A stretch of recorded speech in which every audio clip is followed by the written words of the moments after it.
ઉધાર માલ એટલે કે કોઈ જ્યારે માલની ખરીદી આપણે કરીએ ત્યારે એ ઉધાર માલની ખરીદીનો કરાર આપણે કેવી રીતે કરતા હોય છીએ. મારી પાસે અત્યારે એક ઓલરેડી એક એન્ટ્રી કરેલી છે. તો આપણે અહીંથી ઉમેરો ઉધાર માલનો ખરીદ કરારમાંથી એન્ટર કરશું. પછી આપણે એની અંદર બતાવશે ડેટા ફિલ્ડ. એટલે મેં પહેલેથી જ એક ડેટા ફિલ્ડ કરીને રાખેલું છે.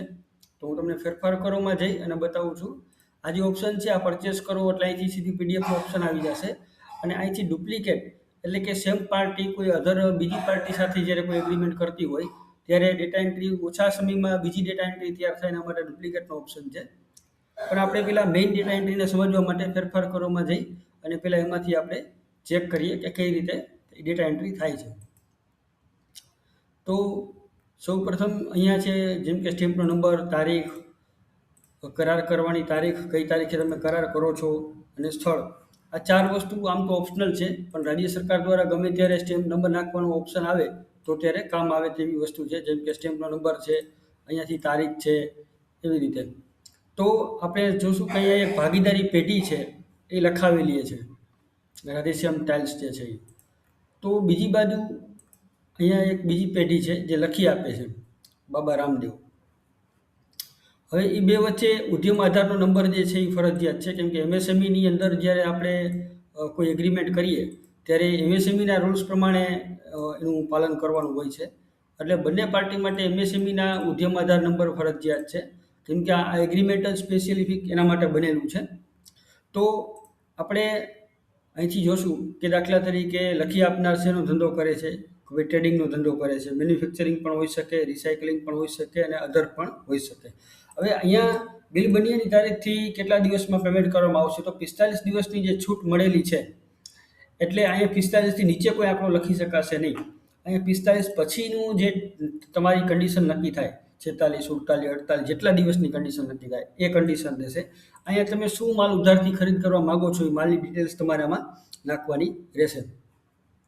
હવે આપણે જોઈએ કે આપણે જે ડિટેલ્સ નાખેલી છે એના દ્વારા, એના મારફતે આખું એગ્રીમેન્ટ જે છે, જેમ કે બહુ સામાન્ય ખાલી ફક્ત નામ, સરનામું ને એડ્રેસ ને પેઢીનું નામ, ઉદ્યમ આધાર નંબર નાખવાથી જ આખું એગ્રીમેન્ટ ક્રિએટ થાય છે.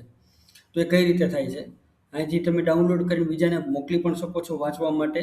જેમ કે અહીંયા આપણે અમુક ઓછી ડિટેલ્સ છે, ધર્મને એવું લખેલું નથી, એડ્રેસને એવું અત્યારે નાખેલું નથી, પણ એડ્રેસ પણ આવી જશે.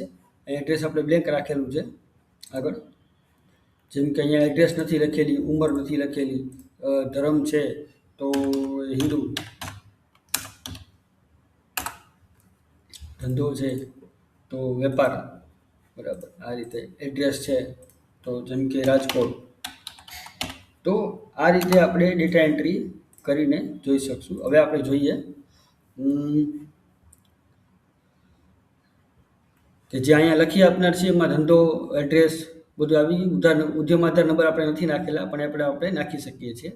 હવે અહીંયાથી ઓટોમેટિક આખું ડ્રાફ્ટિંગ જે છે ને એ કમ્પ્લીટ થઈને તૈયાર થાય છે.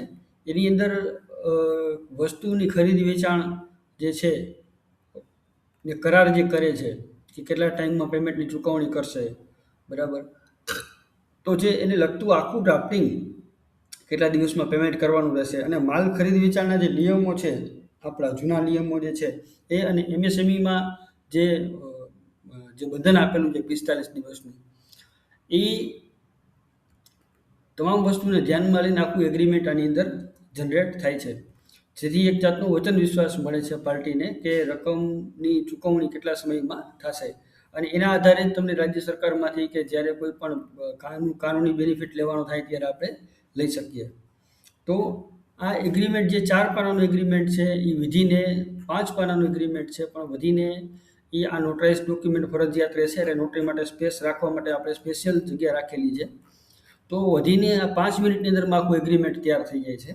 આમાં કંઈ આપણે વિશેષ ડિટેલ્સ નાખવાની કોઈ જરૂરિયાત નથી હોતી.